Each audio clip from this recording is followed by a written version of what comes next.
Bab 931, Berjuang Baan.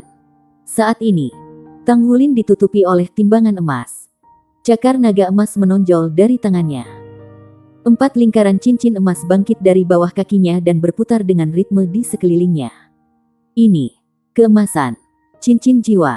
Tidak, itu tidak mungkin. Mustahil bagi manusia untuk dapat memanfaatkan jiwa bela diri mereka di sini. Sang mayor benar-benar terpana. Kemudian, dia melihat Tang Wulin melompat lagi dengan kecepatan yang setidaknya 2 kali lebih cepat dari yang terakhir kali. Dia tampak seperti bola meriam emas saat dia menembak lurus ke arah Baan. Baan bangkit dari tanah. Kekuatan tubuhnya juga mengejutkan. Tang Wulin telah mengandalkan tubuh naga emas dan tubuh naga emas yang mendominasi untuk menahan nyala api iblis jurangnya saat ia menyerang ke arahnya. Begitulah cara dia menangkapnya lengah dan mengirimnya terbang. Tengkorak Baan terlihat jelas. Tang Wulin telah memukul kepalanya dengan batang logam barusan. Namun, Tang Wulin sedikit kecewa. Jika dia menggunakan tombak naga emasnya sekarang, Baan tidak hanya akan dikirim terbang. Sepasang cakar naga raksasa menebas Tang Wulin. Baan melolong marah. Sisik-sisik di tubuhnya bersinar dengan cahaya hijau gelap. Bahkan di dunia mereka, itu adalah keberadaan yang sulit. Namun demikian, itu terluka oleh manusia yang lemah. Itu berubah liar dengan kegilaan. Aura yang menakutkan membuat udara bergetar. Mengaum. Pada saat ini, Tang Wulin mengeluarkan raungan naga yang tangguh. Cincin jiwa emas ketiga di tubuhnya bersinar terang. Dan kepala naga emas raksasa muncul dari tubuhnya. Raungan Baan yang gila dan geram secara mengejutkan ditekan dalam sekejap. Tak lama setelah itu, kepala naga menyerbu keluar. Tang Wulin mendorong ke depan dengan Golden Dragon Roar diikuti oleh Golden Dragon Soars ke surga. Ledakan. Cahaya keemasan dan lampu hijau gelap saling bertabrakan tanpa ampun. Tang Wulin berhenti tiba-tiba di udara sebelum ia dikirim terbang ke langit-langit gua sementara Baan melambung ke dinding gua yang jauh. Pada saat ini, seberkas cahaya keemasan melesat ke arah Tang Wulin seperti sambaran petir seolah ingin menusuk langit dan bumi. Itu menangkap Baan di udara dalam sekejap mata. Baan secara naluriah mengangkat cakarnya yang besar untuk menghalanginya. Namun, cahaya keemasan menembus cakarnya dan menembus langsung ke tengah mata keempatnya. Tang Wulin adalah murid langsung Tang Sekte. Meskipun Golden Dragon Spear-nya mungkin sedikit besar, ketepatannya tidak perlu diragukan lagi. Tangisan melengking datang dari Baan. Saat itu, awan-awan udara hijau gelap berkumpul di sekitar tombak emas dengan kecepatan menyilaukan. Mereka secara paksa ditarik ke arahnya. Tang Wulin turun dari atas. Dadanya naik turun dengan intens. Pertempuran itu tampaknya singkat. Tetapi dia telah kehabisan kekuatannya selama beberapa pertempuran terakhir. Dia merasa seperti akan pingsan karena kelelahan. Dari tabrakan tadi, kekuatan Baan benar-benar di luar harapan Tang Wulin. Kekuatan penuh Baan setara dengan Tang Wulin. Mereka bertabrakan dengan kekuatan penuh. Jika bukan karena Golden Dragon Roar yang telah mengejutkan lawannya, Tang Wulin berpendapat bahwa mustahil baginya untuk tetap tanpa cedera ketika dia melanjutkan serangannya dengan tombak naga emas. Kaki Tang Wulin menyentuh tanah. Di sisi lain, tubuh kolosal Baan bergidik hebat. Itu ingin membebaskan diri dari tombak naga emas. Tetapi tampaknya mustahil mengingat keadaan saat ini. Aliran udara hijau gelap mewarnai Golden Dragon Spear dalam rona hijau gelap. Namun, tubuh raksasa Baan mulai hancur sampai benar-benar hancur pada akhirnya. Tombak naga emas bersinar dengan cahaya keemasan. Semua bukti warna hijau gelap menghilang. Pada saat berikutnya, tombak naga emas telah kembali ke tangan Tang Wulin. Tang Wulin merasakan semburan energi murni memasuki tubuhnya. Energinya tidak bisa digunakan untuk mengisi kembali kekuatan jiwanya. Alih-alih, itu membuat cincin jiwa keturunannya bergetar hebat. Dan mereka mulai berputar-putar dengan kecepatan yang dipercepat. Jelas ada esensi murni dalam esensi darahnya karena ia merasakan sensasi yang sama ketika ia menyerap esensi Raja Naga Emas setelah ia menembus segel Raja Naga Emas. Meskipun volumenya jauh lebih sedikit, itu adalah energi yang sangat murni. Ini, meskipun dia tahu bahwa itu hanya simulasi, Tang Wulin masih terkejut dengan kekuatan tubuhnya saat ini. Tidak mudah untuk merasakan kekuatan esensi darahnya sendiri meningkat. Sang mayor tidak bisa berkata-kata untuk waktu yang lama. Dia menatap punggung Tang Wulin dengan mata tak bernyawa. Mengalahkan Baan. Tutup seperempat pertempuran. Jiwa emas misterius itu berdering. Dan kekuatannya yang mengerikan.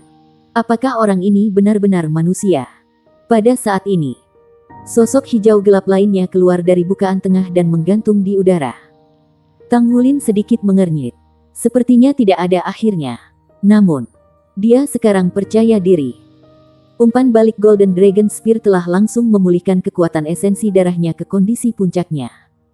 Bahkan mungkin meningkatkannya. Dibandingkan dengan Baan, sosok hijau gelap itu jelas jauh lebih kecil. Tingginya hanya 2 meter. Sedikit lebih tinggi dari manusia biasa. Ada sepasang sayap khusus di punggungnya. Mereka menyerupai sayap kelelawar. Tetapi struktur tulang mereka jelas lebih besar. Tulang-tulang itu tidak tertutup kulit khas. Sebaliknya, itu ditutupi dengan sisik hijau gelap. Tubuhnya menyerupai wanita manusia. Tetapi wajahnya berubah. Bokongnya besar. Begitu pula payudaranya. Matanya terbakar dengan api kehijauan yang suram. Pinggangnya kecil yang tidak sebanding dengan bokongnya yang besar.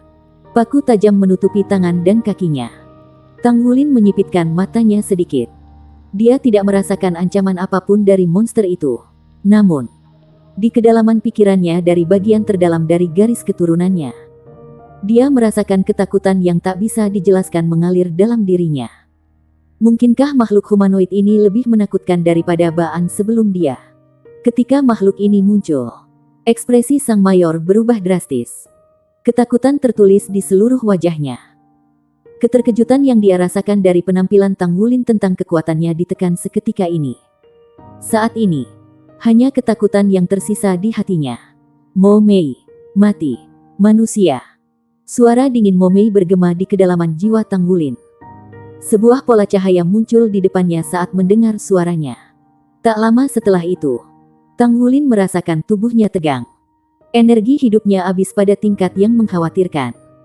Pola lampu hijau gelap telah muncul di sekitarnya tanpa dia sadari.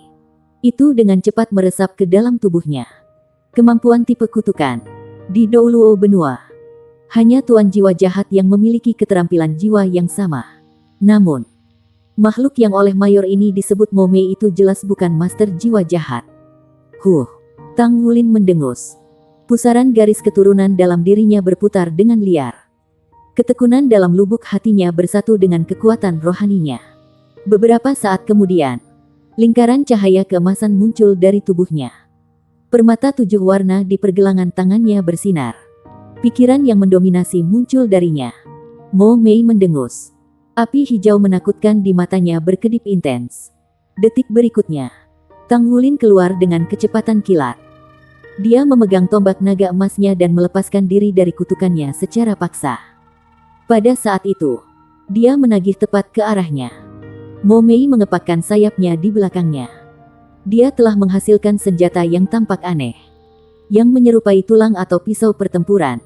Entah dari mana, dia turun dari atas dan menebas langsung ke Tang Wulin.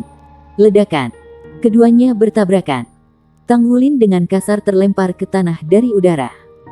Mo Mei juga mundur dari tumbukan saat dia mundur ke belakang selama puluhan meter. Tatapan Tang Wulin langsung berubah suram. Lawannya memiliki tubuh kecil, namun dia memiliki kekuatan yang kuat.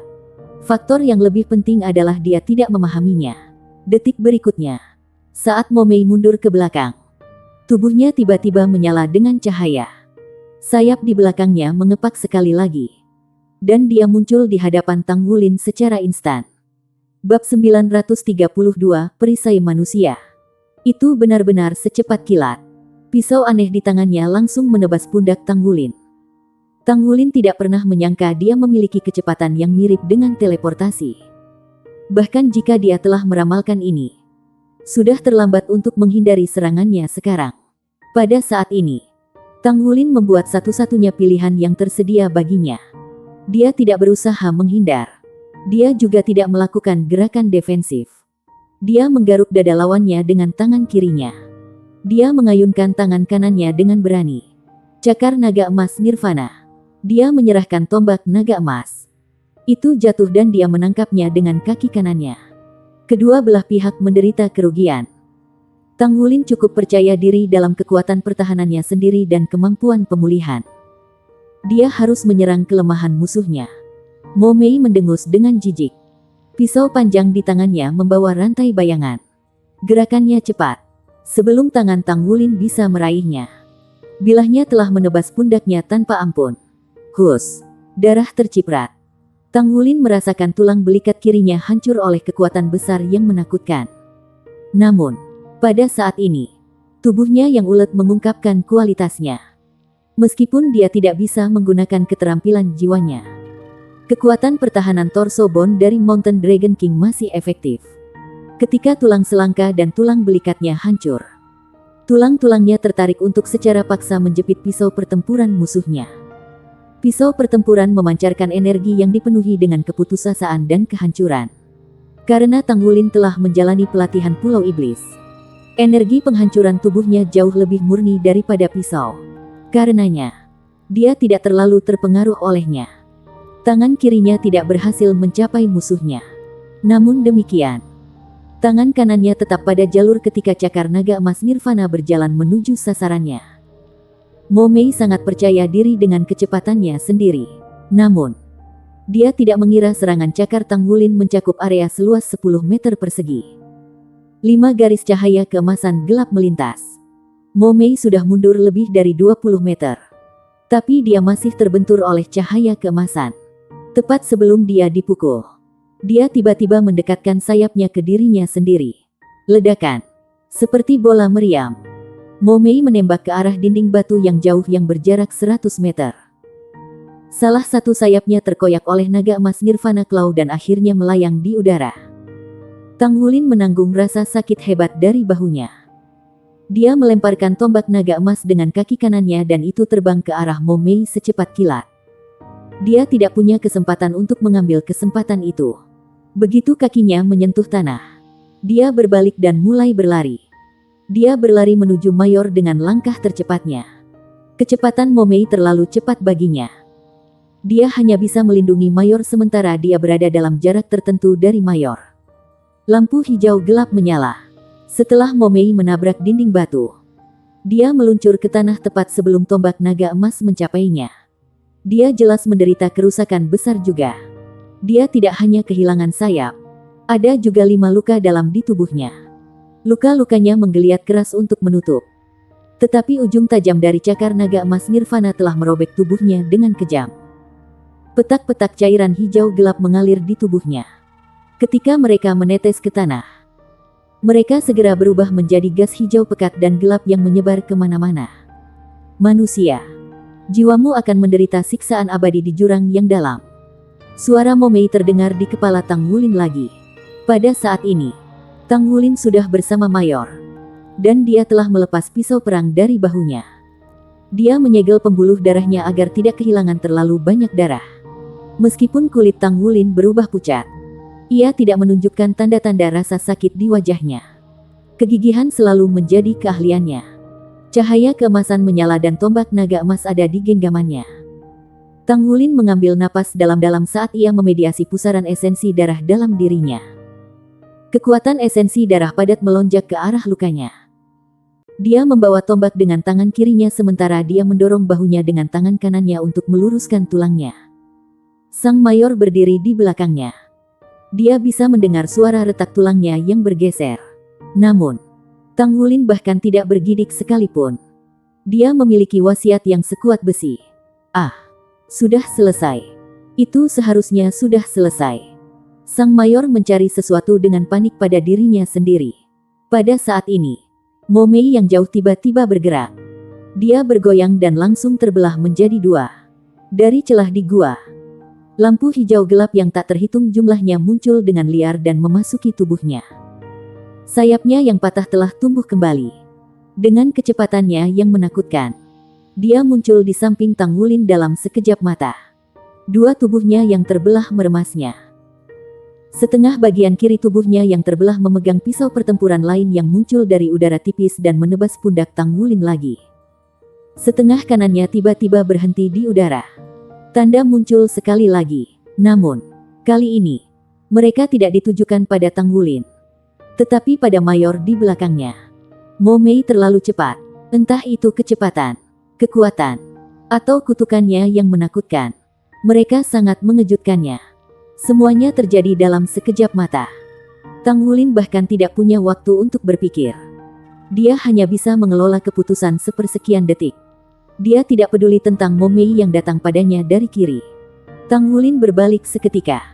Dia merentangkan tangannya dan menarik mata pelajaran utama ke pelukannya. Secara bersamaan, masa cahaya keemasan meletus dari tubuhnya. Mengaum. Golden Dragon Roar. Sang mayor merasakan gelombang kejut yang meletus keluar dari tubuh Tang Wulin. Dia dilumpuhkan oleh kutukan yang mematikan. Tetapi sekarang dia telah mendapatkan kembali kemampuannya untuk bergerak. Desir. Suara pisau tajam mengiris daging begitu dekat. Namun, dia hanya merasakan rasa aman yang nyaman dan skala berkedip cepat. Ledakan. Dia merasa seolah seluruh dunia menjadi terbalik.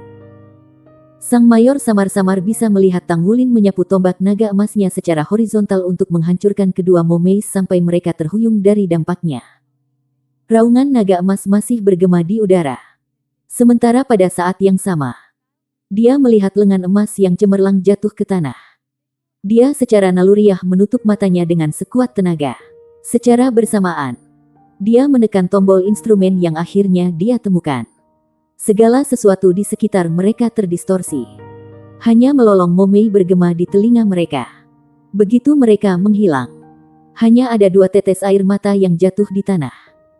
Mereka berubah menjadi uap air saat serangan menakutkan Mo Mei datang berturut-turut dengan cepat. Tubuhnya bergetar. Tang Wulin perlahan membuka matanya. Dadanya naik dan turun sedikit. Dia hanya berhasil tenang setelah beberapa napas. Dia secara naluriah menyentuh bahu kirinya. Itu masih utuh. Namun, rasa sakit luar biasa yang dia rasakan masih ada.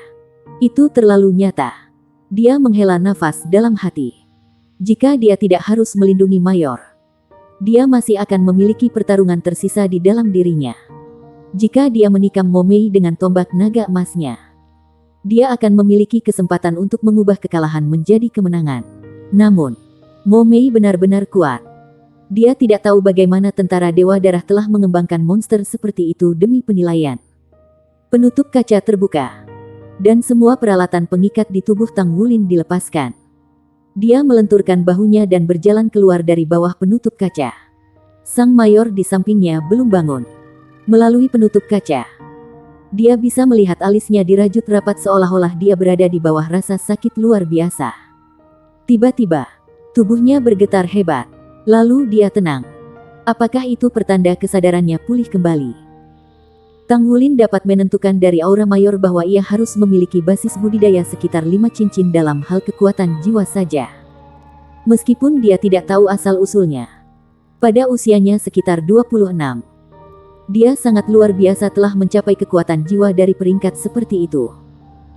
Tang Wulin tidak bisa membandingkan rekan-rekannya dan dirinya sendiri dengan tuan jiwa biasa. Bagaimanapun, mereka adalah generasi Shrek Seven Monsters saat ini. Mereka berdiri di puncak di antara rekan-rekan mereka. Setelah beberapa saat, sang mayor perlahan membuka matanya. Awalnya matanya tidak fokus, tetapi mereka cepat menyesuaikan setelah beberapa saat. Melalui penutup kaca, dia melihat Tang Wulin menatapnya dari luar. Tatapan yang rumit melintas di kedalaman matanya. Sang mayor membuka penutup kaca dan melepaskan dirinya dari peralatan pada saat bersamaan. Ketika dia mengambil langkah pertamanya dari bawah penutup kaca, lututnya tertekuk. Tang Wulin secara naluriah bergerak maju dan menangkapnya tepat waktu. Dia tidak menyadarinya selama pertempuran. Tapi Tang Wulin jelas merasakannya sekarang. Suhu tubuh sang mayor sedikit tinggi. Tetapi dia dalam kondisi baik dan tubuhnya lentur. Itu jelas hasil dari sering berolahraga. Dia memiliki rambut yang rapi, pendek, dan wajah yang menarik. Terima kasih. Wajah cantik sang mayor memerah saat dia berjuang untuk berdiri dan membebaskan diri dari pelukan Tang Wulin. Tang Wulin memberanikan diri. Penilaian saya. Sang mayor tertegun. Tapi dia dengan cepat kembali normal. Bahkan ekspresinya kembali menjadi merek dagang sedingin es. Kamu sudah lulus. Ikut denganku. Setelah selesai, Dia membawanya keluar dari ruangan yang digunakan khusus untuk penilaian. Dia berjalan cepat, paling tidak. Dia berjalan lebih cepat daripada ketika mereka datang, seolah-olah dia sedang melarikan diri dari sesuatu. Bab 933, dia lajang. Bagusnya dia lulus ujian. Namun, Tang Wulin merasa sedikit kesal karena dia telah mengungkapkan kemampuan cincin jiwa garis keturunannya terlalu cepat. Dia merasa tak bisa berkata-kata tentang situasi sekarang. Meskipun perasaan itu menggembirakan selama pertempuran sebelumnya, tertekan sebenarnya membantu pengalaman tempurnya. Dia menemukannya memuaskan, terutama setelah tombak naga emasnya menembus tubuh Baan untuk menyerap energi spesialnya. Pada saat itu, dia merasakan ketinggian tubuhnya mirip dengan situasi di mana dia telah mengkonsumsi makanan bergizi. Sudah lama sejak dia merasakan hal ini setelah kualitas fisiknya meningkat.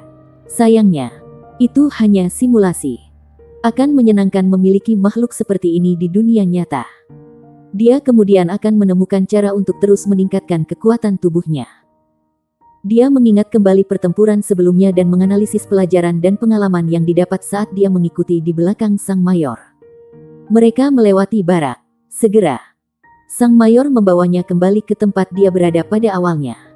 Dia bertemu dengan Letnan satu lagi. Apakah tesnya selesai? Butuh waktu lebih lama dari biasanya. Bukan. Apakah dia sudah lewat? Tanya Letnan pertama sambil tersenyum. Sang Mayor mengangguk. Dia meninggal. Tang Wulin memperhatikan bahwa mereka tidak membahas pangkat militer satu sama lain selama pembicaraan mereka. Pangkat mana yang dia lewati? Tanya Letnan pertama karena penasaran. Sang Mayor menggelengkan kepalanya. Aku tidak tahu. Kita harus menunggu otoritas yang lebih tinggi untuk memutuskan. Ini sangat tinggi. Sangat tinggi. Letnan pertama mengenal Mayor dengan sangat baik. Tidak banyak orang di seluruh tentara Dewa Darah memperoleh penilaian yang baik darinya. Dia hanya bisa membayangkan kejutan yang dialami Sang Mayor dengan pemuda yang sangat tampan ini. Tolong buat pengaturan baginya untuk menerima perlengkapannya. Tetapkan dia ke layanan khusus untuk sementara kami menunggu penugasan khusus setelah kami melakukan evaluasi terhadapnya. Kata Mayor. Yakin? Apakah kamu ingin menunjukkan kepadanya barak dulu? Sekarang dia anggota tentara Dewa Darah. Tanya Letnan pertama sambil tersenyum. Sang Mayor ragu-ragu sejenak. Pada akhirnya, dia mengalah. Yakin? Saya akan menunggunya di luar. Tolong bantu untuk mendaftarkannya. Sang Mayor berbalik dan berjalan keluar setelah mengatakan itu. Dia hanya mengambil 2 langkah ketika dia tiba-tiba berhenti dan berbalik untuk memanggil Tang Wulin. Namaku Long Yuxue. Begitu dia mengatakan itu, dia berjalan keluar dari ruangan. Long Yuxue terdengar seperti nama dengan sebuah cerita. Apakah menurut Anda namanya terdengar menyenangkan? Tanya Letnan pertama dengan senyum di wajahnya. Memang menyenangkan. Letnan pertama bercanda. Dia masih lajang. Anda perlu melakukan lebih banyak upaya. Tang Wulin tertegun sejenak. Dia tidak bisa menahan tawa. Apakah kamu mencoba menjodohkan kita? Letnan satu menghela nafas. Aku tidak punya pilihan. Apa yang bisa saya lakukan ketika saya hanya memiliki anak perempuan? Putri. Tang Wulin kaget.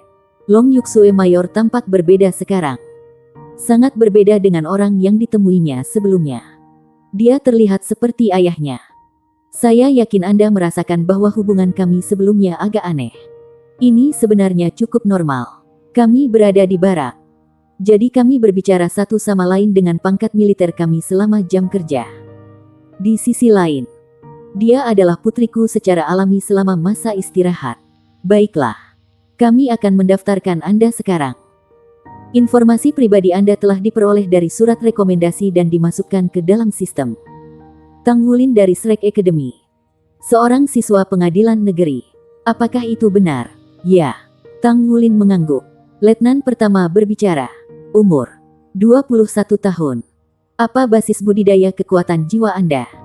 Saya membutuhkan data terbaru Anda. Tentang peringkat 58. Sudah lama sejak saya menguji milik saya. Tang Wulin berbicara terus terang. Letnan pertama memujinya. Kamu benar-benar layak mendapatkan gelarmu sebagai siswa Akademi Shrek. Bagaimana dengan baju perangmu? Apa namanya? Tang Wulin menjawab. Bulan naga. Armor perang 2 kata. Tubuh Letnan 1 bergetar sedikit. Dia sekarang mengerti perhatian putrinya yang tajam terhadap pemuda ini. Sekali lagi, dia mengingatkan Tang Wulin bahwa putrinya masih lajang karena minat Long Yuksue padanya. Long Yuksue memberitahu Tang Wulin namanya. Letnan pertama tidak pernah menyaksikan putrinya bertingkah sedemikian rupa sebelumnya. Tang Wulin mengangguk. Setelah pendaftaran, Letnan 1 membeli beberapa set seragam militer dan menyerahkannya ke Tang Wulin. Dia memberinya 2 set seragam standar dan 2 set seragam musim dingin yang tebal. Hanya itu yang dia terima. Bu, apakah saya akan diberikan senjata? Tanya Tang Wulin karena penasaran. Letnan pertama menggelengkan kepalanya. Tidak. Tidak ada yang diizinkan untuk menuai tanpa menabur di tentara Dewa Darah. Anda harus bekerja keras untuk mendapatkan senjata yang kuat dan pangkat militer yang lebih tinggi. Hanya jasa militer Anda yang dapat digunakan untuk menukar barang-barang yang Anda butuhkan di sini. Jasa militer. Dengan melakukan misi selama masa damai, tidaklah mudah untuk mengumpulkan jasa militer. Tang Wulin tidak berpikir bahwa kelompok penguasa roh jahat Roh Kudus akan tinggal di tempat dengan kondisi kehidupan yang buruk. Kamu akan mencari tahu nanti. Pergi. Dia menunggumu di luar, kata Letnan pertama dengan senyum penuh pengertian. Tang Wulin tersenyum. Bu, aku punya pacar. Letnan 1 tertegun sejenak sebelum dia mengangkat bahu. Tidak apa-apa. Apapun mungkin terjadi sebelum menikah. Tang Wulin tidak berbicara lagi. Dia dengan lemah mengayunkan tinju kanannya ke dadanya yang merupakan penghormatan militer Angkatan Darat Dewa Darah. Dia kemudian menyimpan seragam di cincin penyimpanannya sebelum dia keluar. Long Yuksue terus menunggu di luar. Ekspresinya masih sedingin sebelumnya. Dia memanggil ketika dia melihat Tang Wulin. Ikuti aku. Saya akan membawa Anda ke tempat tinggal Anda dan memberi Anda pengarahan di barak. Cuaca di luar masih dingin, tetapi hampir tidak mempengaruhi Tang Wulin. Anda harus terlebih dahulu memahami lokasi yang dibatasi. Bangunan di sana adalah pos komando tentara. Jadi seseorang tidak dapat memasuki tempat itu tanpa misi yang akan datang kecuali seseorang dipanggil oleh atasan. Ada juga bangunan di sana. Itu gudang senjata. Zona terbatas lainnya. Karenanya, Anda tidak diizinkan masuk sesuka hati.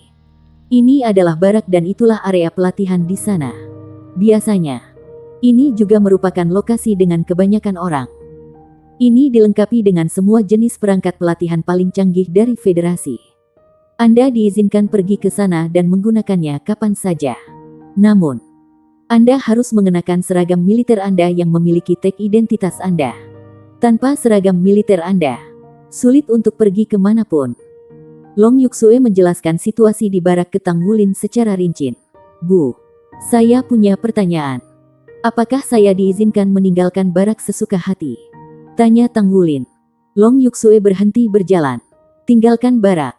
Mengapa Anda ingin melakukan itu? Tang Wulin berkata. Oh, tidak ada apa-apa. Jalan-jalan saja. Long Yuksue berbicara dengan acuh tak acuh. Tidak ada cuti untuk Anda sebelum Anda mencapai pangkat utama. Pangkat mayor atau lebih tinggi akan memberi Anda cuti sehari per minggu untuk pergi keluar. Tetapi Anda harus menyerahkan semua perangkat militer Anda sebelum Anda pergi. Termasuk misya Anda. Anda hanya bisa mengandalkan kemampuan Anda sendiri saat berada di luar. Oh, Tang Wulin tidak terlalu khawatir tentang ini. Meskipun agak sulit untuk mencapai Fire Basin dalam sehari tanpa menggunakan jiwa bela diri atau baju perangnya. Itu tidak mustahil. Dia hanya akan terbang ke sana. Namun, mungkin perlu beberapa saat sebelum dia menjadi mayor. Menurut pengetahuannya tentang tentara, dia harus menjadi pribadi kelas 3 ketika dia mendaftar di tentara. Dia kemudian akan dipromosikan menjadi pribadi kelas 2. Dan akhirnya menjadi pribadi kelas 1 di bawah peringkat prajurit. Mereka semua dianggap peringkat pribadi. Setelah itu, ia akan menjadi Letnan 2, Letnan 1, Kapten, dan kemudian Mayor. Dengan kata lain, dia berada 5-6 peringkat dari orang ini sebelum dia. Promosi di dalam militer cukup mudah pada tahap awal. Saya tidak berpikir itu sulit bagi Anda menilai dari kemampuan tempur Anda. Namun, Anda harus terlebih dahulu menjalani pelatihan khusus selama sebulan. Ini diperlukan untuk semua karyawan baru. Pelatihan ini berlangsung selama sebulan yang memberi Anda waktu untuk belajar tentang tentara Dewa Darah serta apa yang harus Anda lakukan sebagai anggota tentara Dewa Darah. Tang Wulin tidak bisa menahan diri untuk bertanya. Bu, boleh saya bertanya berapa lama Anda dipromosikan ke jurusan? Long Yuksue mengangkat alisnya sedikit. Jangan meraih apa yang di luar jangkauanmu.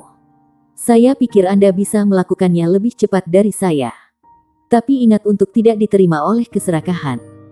Bloodguard Army paling banyak berkorban dalam hal ini selama bertahun-tahun. Pelatihan khusus yang mengikuti sebulan kemudian akan mencakup hal-hal seperti itu. Aku mengerti. 4 tahun, dia tidak bisa meninggalkan Gu Yuena di Fire Basin selama 4 tahun. Tang Wulin bahkan lebih tertekan karena komunikator jiwanya telah kehilangan sinyal saat ini. Dengan kata lain, sama sekali tidak mungkin dia bisa menghubungi Gu Yuena sekarang. Apakah Anda terburu-buru untuk pergi? Long Yuksue bisa tahu dari perubahan ekspresi Tang Wulin. Tang Wulin berkata, tidak juga. Saya berharap untuk memperbaiki diri saya sesegera mungkin. Tentu saja. Dia tidak akan menyebutkan bahwa dia punya pacar yang menunggu di luar karena ini akan melanggar peraturan tentara. Long Yuksue membawa Tang Wulin ke barak. Barak itu sangat bersih di bagian dalam dengan seluruh permukaan logam. Namun, dia memperhatikan bahwa suhu naik segera setelah dia memasuki area bagian dalam barak. Rasanya hangat dan nyaman baginya. Ini kamarmu. Semua orang di sini diberikan satu kamar. Dan itu akan sesuai dengan peringkat Anda. Anda adalah rekrutan baru yang merupakan peringkat terendah. Saat Anda dipromosikan menjadi letnan, akan ada penyesuaian nanti. Hal yang sama berlaku untuk promosi ke jurusan. Akan ada evaluasi ujian Anda hari ini. Jadi, Anda akan memulai pelatihan khusus Anda untuk calon baru besok. Istirahat dulu. Bab 934 Kantin. Long Yuksue akan pergi setelah selesai dengan briefing ketika dia dihentikan oleh Tang Wulin. Bu, kemana saya harus pergi makan? Long Yuksue menjawab. Bukankah aku sudah memberitahumu di mana kantin sebelumnya? Tang Wulin berbicara dengan senyum pahit di wajahnya. Tidak, Long Yuksue berbicara. Apakah kamu tidak tahu aturan bahwa karyawan baru tidak diperbolehkan makan? Hah? Tang Wulin menatap Long Yuksue dengan bingung. Apakah ada pasukan seperti itu yang tidak menyediakan makanan untuk tentaranya? Long Yuksue berbicara dengan acuh tak acuh. Di sini, orang harus mengandalkan usaha sendiri untuk semuanya termasuk makanan Anda. Anda harus menggunakan jasa militer Anda untuk menukar uang makan. Hanya dengan begitu Anda bisa makan di kantin. Namun, rekrut baru diizinkan untuk mengambil pinjaman terlebih dahulu dan pemotongan akan dilakukan berdasarkan kemampuan militernya nanti. Sudut bibir Tang Wulin berkedut sekali. The Bloodguard Army benar-benar aneh. Bu, boleh saya minta pinjaman dari Anda? Tang Wulin meminta untuk menguji air. Long Yuksue berbicara. Tentu. Tingkat bunga 10% per bulan. Tang Wulin terdiam. Bagaimana bunganya setinggi itu? Dia masih perlu makan. Jadi dia hanya bisa bertanya tanpa daya. Oke. Bisakah aku meminjam darimu? Ikuti aku. Lagi pula ini waktunya makan malam. Keduanya berjalan keluar dari barak. Seperti yang diharapkan, kantin terletak di dekatnya. Tang Wulin melihat kerumunan terbesar yang dia lihat sejak dia bergabung dengan tentara Dewa Darah saat dia mengikuti Long Yuksue ke kantin. Kantin itu sangat besar dengan luas lantai ribuan meter persegi. Setidaknya ada 2.000 orang makan malam. Namun, ada banyak orang yang datang tanpa henti. Ada selusin jendela dengan tanda-tanda berbeda yang ditampilkan di atas jendela.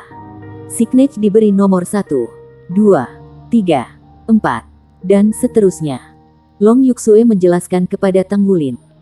Semakin kecil jumlahnya di jendela, semakin mahal makanannya.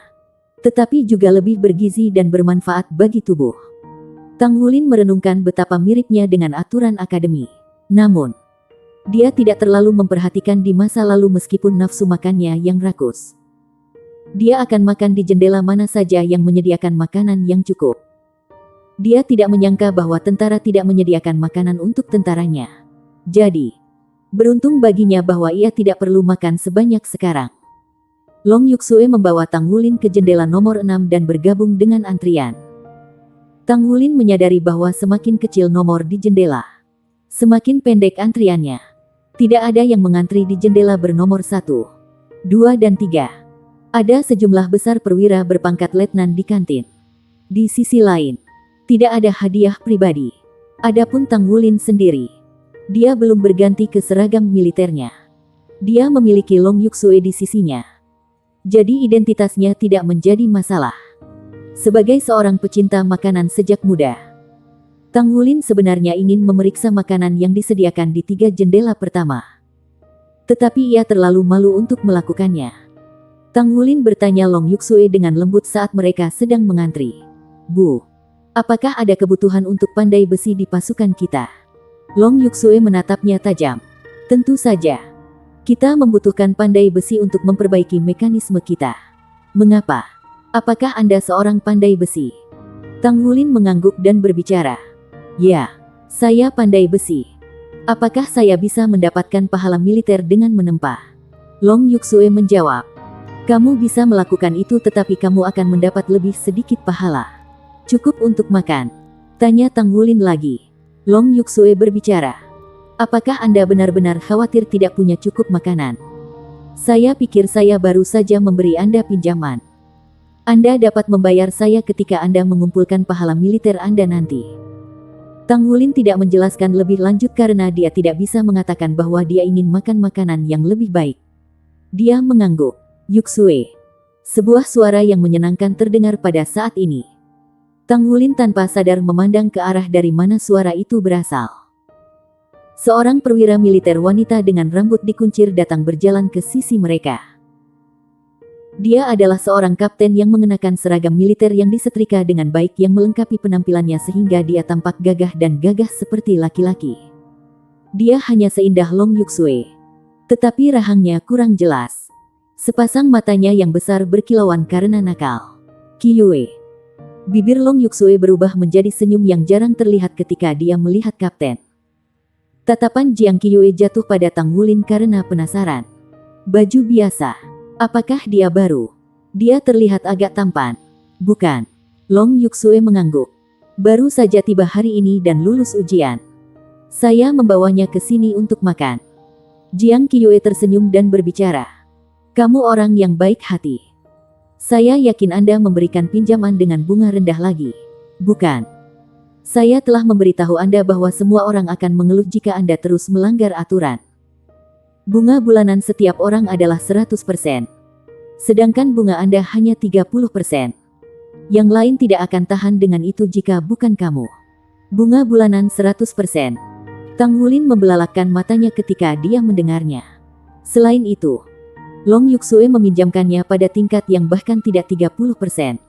Itu hanya 10% per bulan. Menjadi orang yang cerdas, dia akan menyimpannya untuk dirinya sendiri pada saat ini. Long Yuksue menatap Tang Wulin sementara wajahnya yang menawan memerah. "Tidak mudah menjadi anggota baru. Kami pernah memakai sepatu mereka sebelumnya.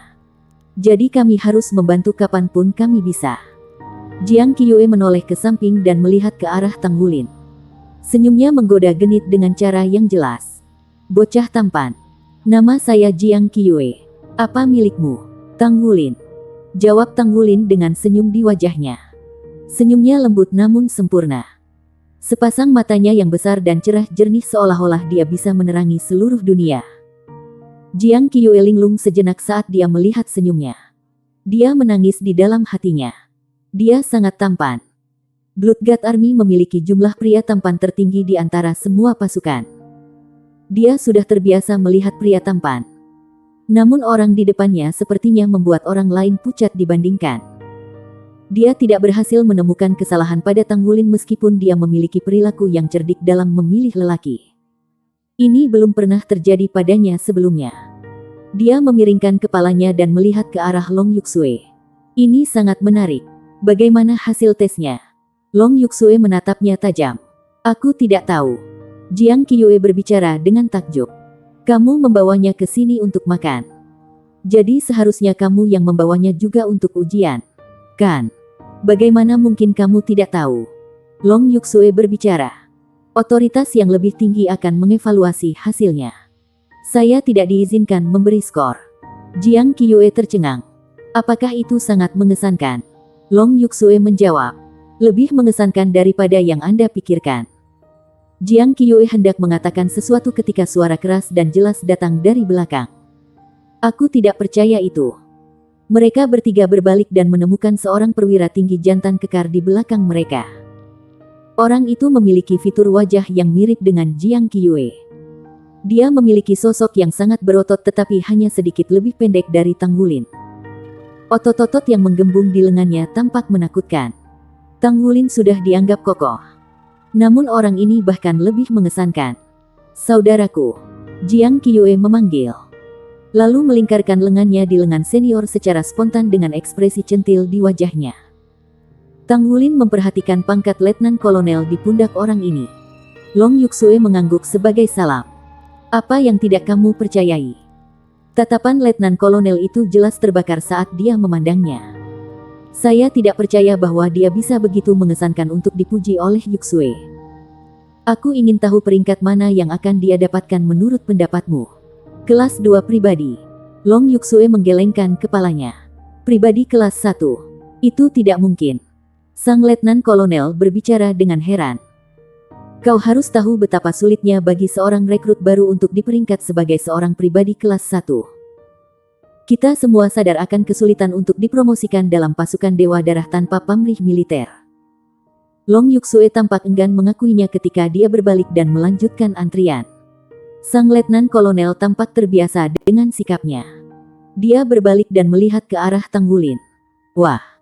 Apakah Yuxue mengatakan kamu bisa mencapai peringkat privat kelas 1? Tang Wulin tersenyum pahit dan berbicara. Saya tidak tahu standar penilaian. Jadi saya tidak bisa membuat penilaian. Halo Tuan. Saya Tang Wulin. Dia menunjukkan senyum yang tidak mengancam ketika dia mengatakan itu. Dia baru saja tiba di sini. Tetapi dia tahu metode terbaik untuk mendapatkan promosi setelah melalui pendidikan yang diperolehnya dari Pulau Iblis. Aku tidak percaya itu. Apa yang paling Anda kuasai? Tanya Letnan Kolonel. Dia tampaknya tidak memedulikan salam Tang Wulin. Jiang Qiue memandang Tang Wulin dengan penasaran di samping. Bab 935, bertaruh di atas makanan. Tang Wulin sedikit mengernyit. Mungkinkah pria ini menganggapnya sebagai saingan untuk kasih sayang sang mayor? Dia bisa tahu dari cara Letnan Kolonel ini memandang Long Yuxue bahwa dia menyukai sang mayor. Tang Wulin jelas menemukan dirinya dalam kesulitan. Kekuatan. Jawab Tang Wulin datar. Dia tidak ingin menimbulkan masalah. Tetapi dia menolak untuk tetap diam. Bahkan di ketentaraan. Dia masih perlu berdiri tegak sesuai dengan kekuatannya. Letnan Kolonel tertawa terbahak-bahak. Kekuatan. Sangat baik. Kami akan memiliki cobaan kekuatan. Jika Anda dapat bertahan selama 3 detik di tangan saya akan percaya bahwa Anda layak dipromosikan ke kelas pribadi. Ekspresi Tang Wulin berubah dingin. Pendapat Anda tentang apakah saya layak dipromosikan tidak menjadi masalah bagi saya. Mengapa saya harus melakukan percobaan dengan Anda? Jiang Qiue membelalakkan matanya sementara Long Yuxue berdiri di depannya. Tidak bisa menahan untuk melihat ke belakang juga. Ini adalah kasus anak sapi yang baru lahir tidak takut harimau. Anggota baru sering kali terlalu percaya diri saat tiba di sini. Tetapi mereka semua akan tahu tempat mereka pada akhirnya. Letnan Kolonel tidak menunjukkan tanda-tanda kemarahan. Hanya menonton Tang Wulin dengan penuh minat. Dia berbicara. Lalu apa yang akan kamu lakukan untuk menerima tantanganku? Tang Wulin tiba-tiba tersenyum juga. Dengan cara yang sangat ramah. Jika sisa Shrek Seven Monsters-nya ada di sini untuk menyaksikan senyumnya. Mereka pasti akan mengerti bahwa Tang Wulin akan menjebak seseorang. Semakin berwajah Tang Wulin yang licik. Senyumnya yang lebih tulus muncul. Tuan, saya baru direkrut di sini. Dan saya bahkan tidak punya cukup keberanian militer untuk makanan. Mengapa kita tidak bertaruh untuk makan? Jika saya menang, saya akan makan dari jendela manapun sampai saya kenyang. Dan Anda akan membayar tagihan. Letnan Kolonel itu mengukur Tang Wulin dari atas ke bawah dengan matanya. Sangat baik. Sudah diselesaikan kalau begitu. Jika Anda kalah, saya tidak akan memberi Anda terlalu banyak kesulitan. Anda akan mencuci pakaian saya selama sebulan di tempat saya. Bagaimana dengan itu? Permintaan itu tidak terlalu buruk. Tang Wulin tidak bisa menahan perasaan kurang bermusuhan terhadap Letnan Kolonel karena dia tidak pergi terlalu jauh. Namun, apakah dia benar-benar yakin tentang bertaruh dengan Tang Wulin? Kasihan muncul di hati Tang Wulin terlepas dari dirinya sendiri. Jadi bagaimana menurutmu kalau kita harus bersaing? Sangat sederhana. Kami akan berjabat tangan sampai satu sisi mengakui kekalahan. Letnan Kolonel mengulurkan tangannya yang besar. Seperti kipas ketika dia berbicara. Tang Wulin berbicara kepada Jiang Qiue dan Long Yuxue. Akankah dua orang yang baik hati itu menjadi saksi? Jiang Qiue menghela nafas dengan lembut. Bocah tampan. Itu bukan hal yang buruk untuk membantu dengan cucian adikku. Ini akan menjadi kesempatan untuk belajar tentang pengalaman tempur kakakku yang sebenarnya. Tang Wulin tersenyum. Tuan, apakah Anda begitu yakin bahwa saya akan kalah? Jiang Qiue terkikik. Sepertinya kamu sangat percaya diri. Mengapa saya tidak menambah taruhan? Jika kamu menang, aku akan membelikanmu makanan juga. Dan jika kamu kalah, kamu akan mencuci pakaian selama sebulan. Dengan pengecualian pakaian dalamku. Para prajurit di sekitarnya yang menyaksikan adegan itu segera tertawa terbahak-bahak ketika mereka mendengar itu. Tang Wulin tidak terganggu. Dia menjawab dengan menyeringai. Tentu. Dia mengulurkan tangannya dan menjabat tangan Letnan Kolonel saat dia berbicara. Sang Letnan Kolonel sedikit mengangkat alisnya. Ruki, ingat namaku. Saya Jiang Wuyue. Sudut bibir Tang Wulin berkedut sekali. Dia merasa bahwa nama-nama yang dipilih oleh keluarga ini benar-benar hanya masalah kenyamanan. Ada perbedaan yang jelas antara tangan Jiang Wuyue dan Tang Wulin.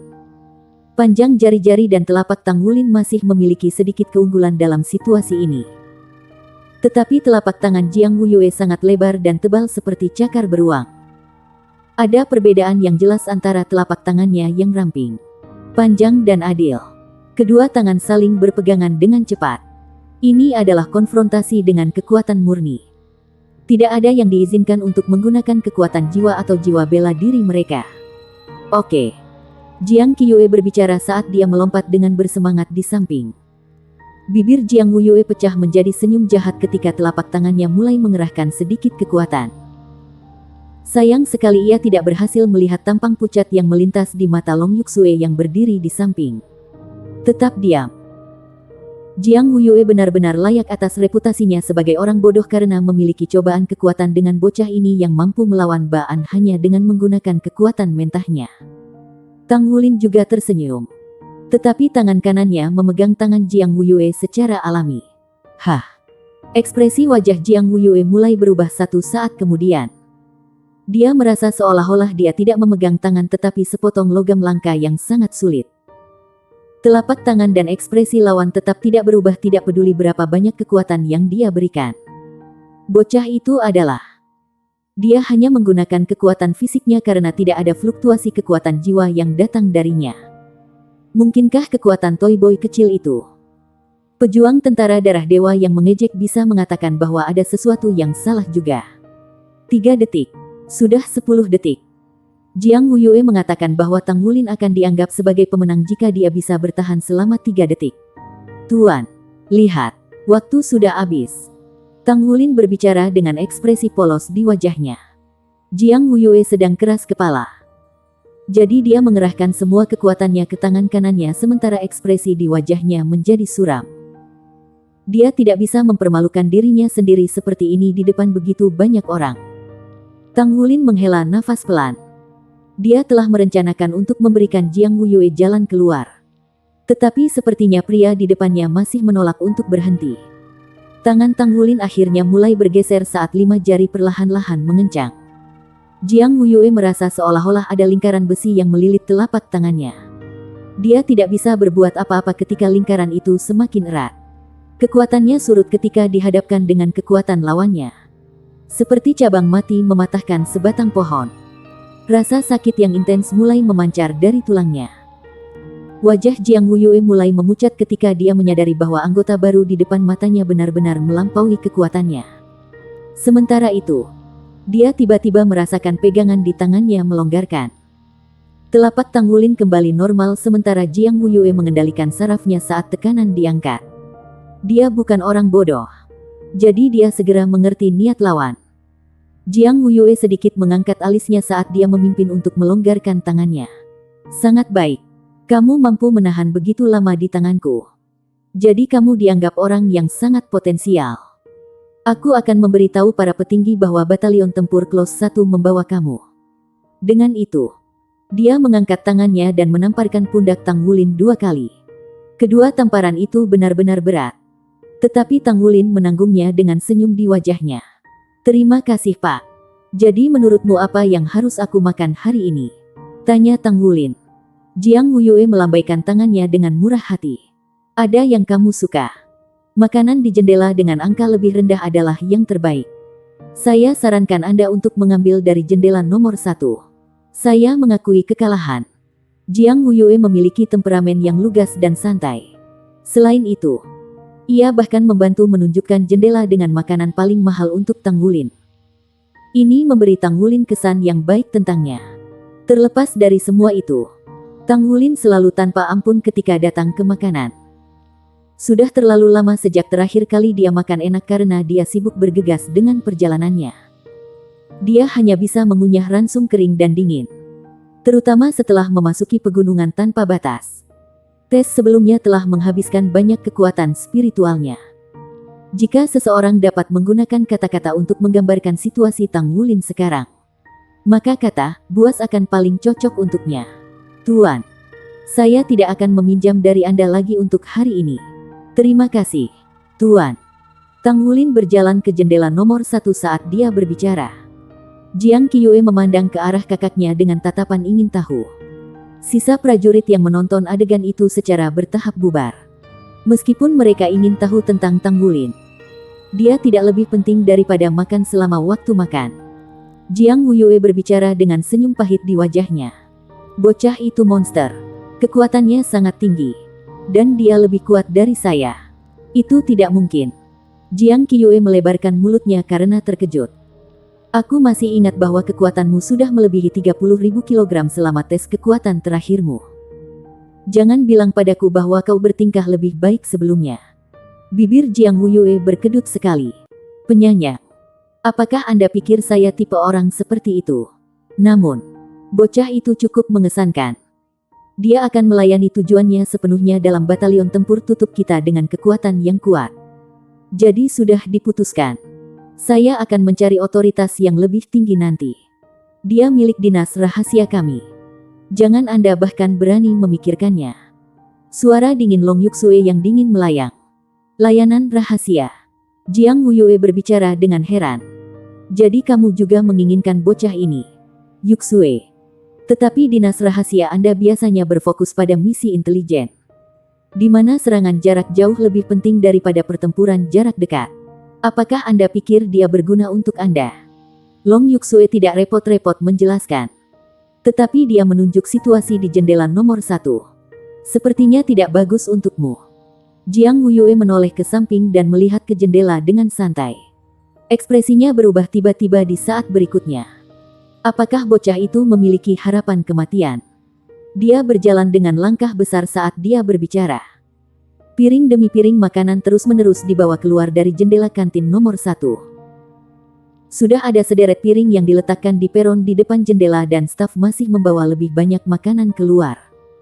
Lebih dari selusin set dipesan dalam waktu singkat itu. Bersambung.